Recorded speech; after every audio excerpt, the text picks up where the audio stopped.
Assalamualaikum warahmatullahi wabarakatuh. Nama saya Alvina Royzara. Jadi, Prodi Teknik Lingkungan kelas B ingin menjelaskan tentang pengolahan air bermetode batubara dan nanoklay.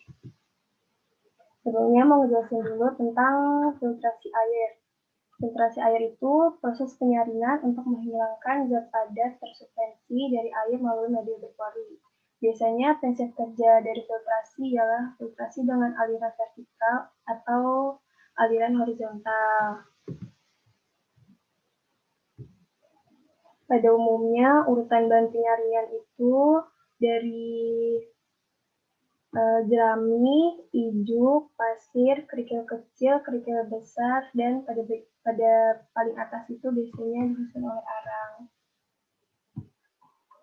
Di sini ada proses pengolahan air. Yang pertama itu ada penampungan air mentah, terus coagulation. Coagulation itu metode untuk menghilangkan bahan-bahan limbah dalam bentuk koloid dengan menambahkan tubulasi.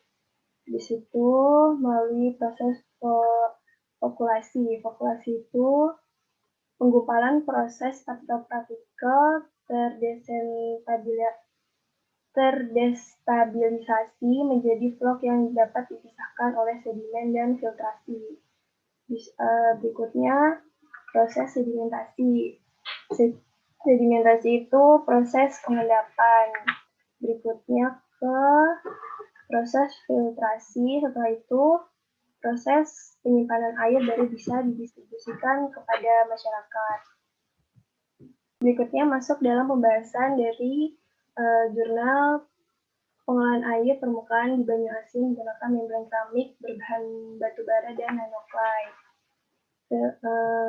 Pada jurnal ini mengangkat permasalahan mengenai pengolahan air di Banyu Asin yang menggunakan membran keramik berbahan batubara dan nanoklay, yang bertujuan untuk mengetahui komposisi optimum penggunaan fly ash dan nanoklay batubara serta pengaruh suhu pembakaran terhadap karakteristik kinerja pembakaran keramik tubular pada unit pengolahan air di Banyu Asin.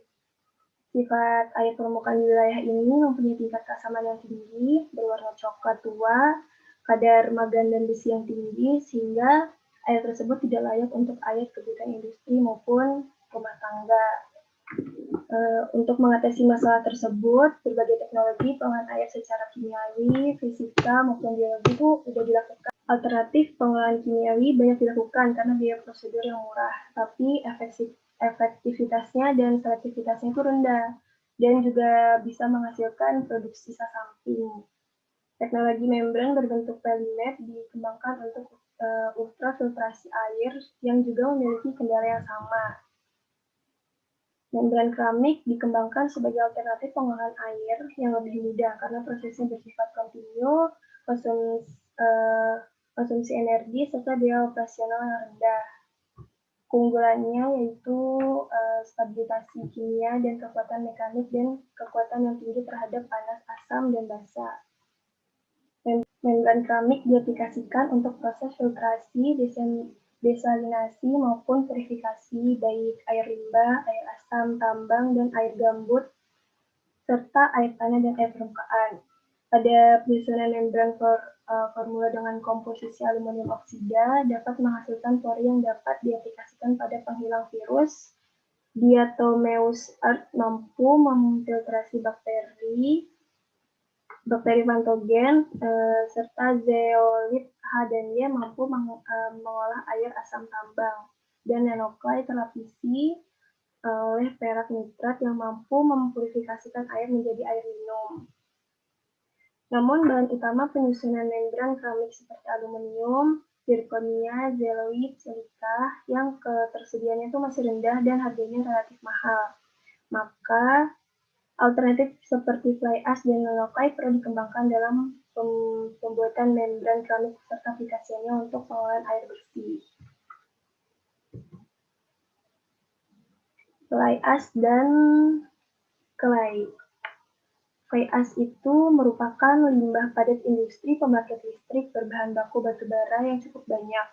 Kandungan mineralnya itu berupa silikon dioksida, aluminium 1 atau dialuminium monoksida, dan magnesium oksida.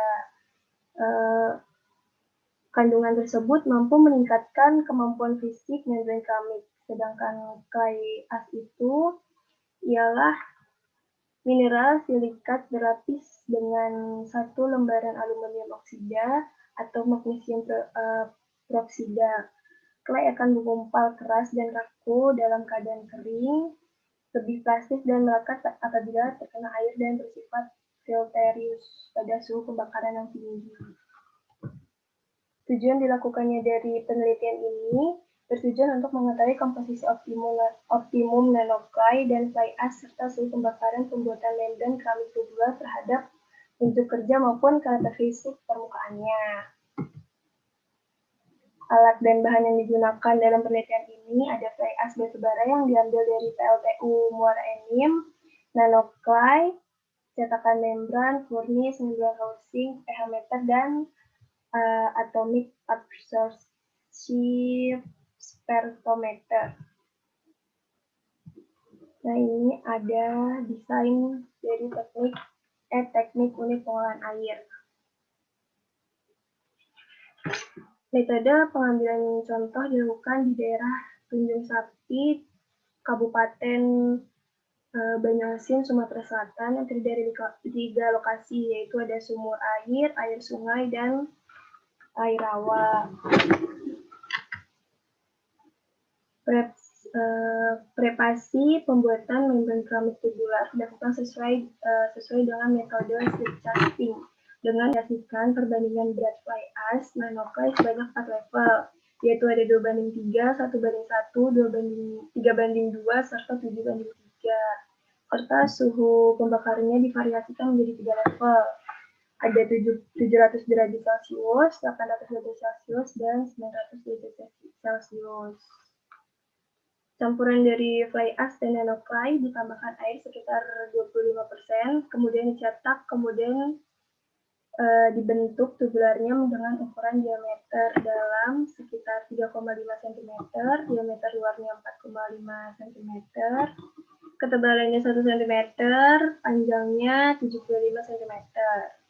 Setelah itu, bahan dicetak dan dikeringkan pada suhu kamar selama 7 hari, kemudian dibakar dengan furnace sesuai dengan variasi suhu pembakaran tersebut. Pembakaran dilakukan selama 12 jam dengan suhu awal 120 derajat Celcius, lalu dilanjutkan dengan suhu 3 derajat Celcius per menit. Pengujian kerja dilakukan menggunakan alat pengolahan seperti pada gambar ini.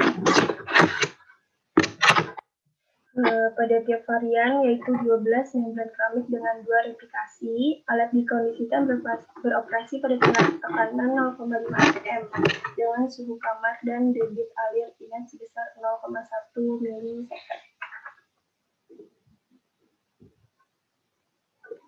Ini ada kinerja membran keramik pada variasi komposisi FA-NaC pada dan suhu pembakaran.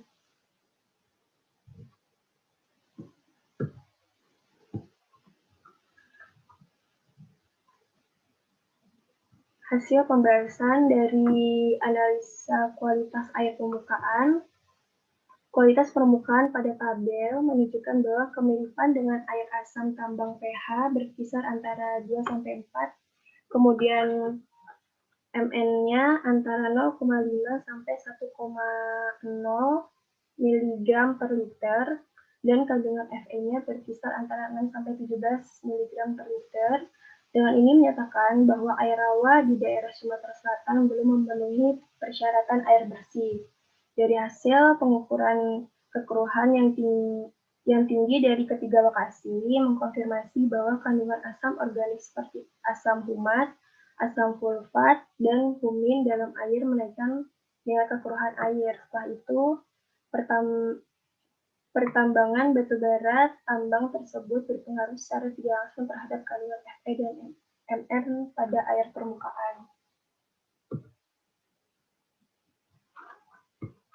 Terus ada efektivitas mikrofiltrasi membran keramik.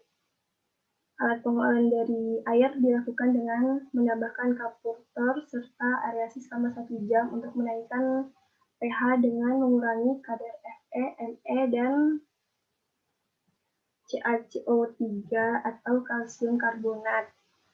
agar mikrofiltrasi tersebut tuh lebih optimal. Selain itu, Preterman juga berperan dalam pengendapan Me dan Fn. Preterman juga berperan dalam pengendapan Mn dan Fe menjadi oksida, mangan dioksida, dan ferrioksida. Fe lebih bersifat reaktif dibandingkan dengan Mm terhadap kondisi dalam air atau hidrolisis karena Fe lebih kecil dibandingkan dengan Mm.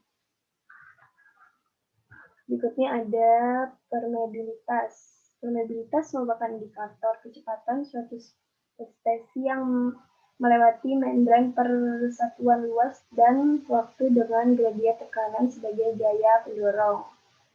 Permeabilitas dipengaruhi oleh jumlah ukuran pori dan porositas. Ukuran Fa